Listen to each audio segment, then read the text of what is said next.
भाई जो गुरु बचन पे डट गे, कट गे फंद चुरा। विचार करें पाठक जन कि कब्र की बजाय शीघ्र नरक में डाला जाने को कहा है, जो उस सिद्धांत को गलत सिद्ध करता है जो बताया जाता है कि कयामत तक सब नबी से लेकर सामान्य व्यक्ति तक कब्रों में रहेंगे। हजरत मोहम्मद जी की आसमान वाली यात्रा तो स्पष्ट कर ही रही है कि सब नबी व आदम जी अच्छी बुरी संतान ऊपर नरक व स्वर्ग में थे। और वैसे देखा जाए तो हजरत मोहम्मद जी की आसमान वाली यात्रा उनकी जीवनी में साफ साफ लिखी हुई है। वो तो कह रहे हैं कि मैंने सारे नबियों को देखा, हजरत आदम को देखा, उनकी अच्छी और बुरी संतानों को देखा। उसके बावजूद भी मुसलमान धर्म के उलेमा समझ नहीं पाए और पूरे मुसलमान समाज में गलत सिद्धांत फैला दिया। निष्कर्ष, कुरान मजीद के ज्ञान के साथ साथ हजरत मोहम्मद का अनुभव भी कम अहमियत नहीं रखता।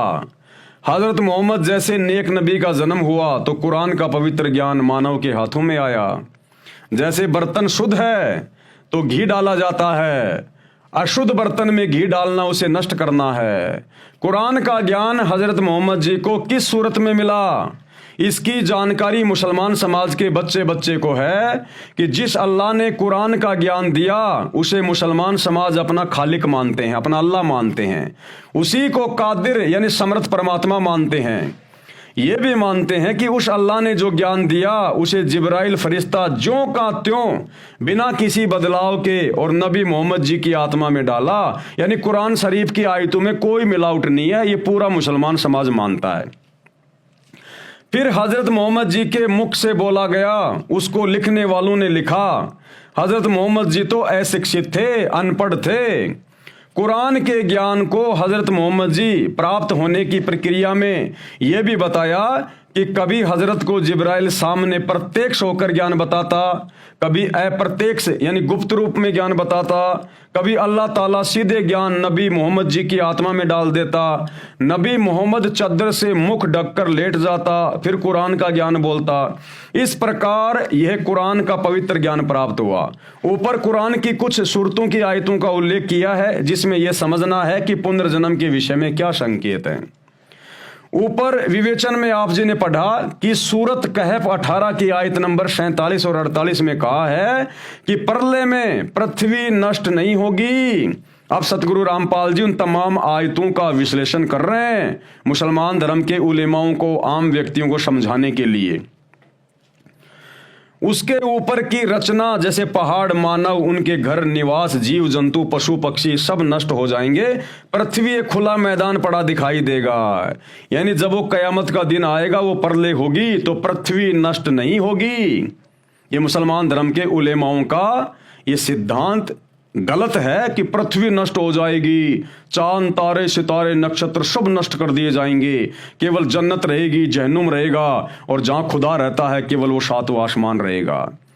तो सतगुरु रामपाल जी परमेश्वर कुरान की आयतों से ही स्पष्ट कर रहे हैं कि केवल पृथ्वी के ऊपर की रचना को समाप्त किया जाएगा। जैसे भूकंप आने पर पृथ्वी नष्ट नहीं होती, पृथ्वी के ऊपर जो मकान होते हैं वो नष्ट हो जाते हैं। तो आपकी ये सूरत कहफ 18 की आयत नंबर 47 बिल्कुल साफ साफ कह रही है कि प्रलय में पृथ्वी नष्ट नहीं होगी। उसके ऊपर की संरचना जैसे पहाड़, मानव, उनके घर, निवास, जीव जंतु, पशु पक्षी सब नष्ट हो जाएंगे। पृथ्वी एक खुला मैदान पड़ा दिखाई देगा। फिर सूर मुल्क की 67 की आयत नंबर 2 में स्पष्ट किया है कि अल्लाह ने मरने और जीने का विधान बनाया है। मरने और जीने का विधान यानी जन्म लेना मरना, जन्म लेना मरना, मानव को जांचने के लिए कि कौन अच्छा काम करता है और कौन गलत काम करता है। फिर सूर अर रूम की 30 की आयत नंबर 11 में कहा है कि अल्लाह पहली बार सृष्टि को उत्पन्न करता है, फिर उसे दोहराएगा यानी पुनरावृत्ति करेगा। यानी अल्लाह पहली बार सृष्टि को रचता है, फिर उसे नष्ट करता है, फिर उसे फिर से दोहराएगा यानी वैसा ही उसे फिर से बनाएगा। तो मुसलमान धर्म के विद्वानों का ये सिद्धांत भी गलत साबित हो गया कि एक बार कयामत के बाद दोबारा से कायनात नहीं रची जाएगी, सृष्टि नहीं रची जाएगी। जबकि खुदा अल्लाह कबीर तो कह रहा है कि जिस प्रकार मैं एक बार इसको नष्ट करूंगा, फिर दोबारा इसे दोहराऊंगा, फिर से बनाऊंगा। कहा कि अल्लाह पहली बार सृष्टि को उत्पन्न करता है, फिर उसे दोहराएगा यानी फिर से बनाएगा, पुनरावृत्ति करेगा। सूर अंबिया 21 आयत नंबर 104 में कहा कि उस दिन आसमान को इस तरह लपेट देंगे जैसे पुलंदे में कागज लपेट देते हैं।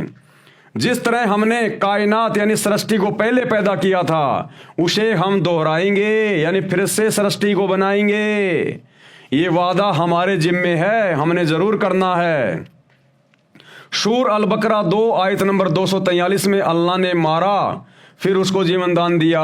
साफ साफ लिखा हुआ है सूर अल बकरा 2 आयत नंबर 243 में कि अल्लाह ने मारा और फिर उसको जीवन दिया।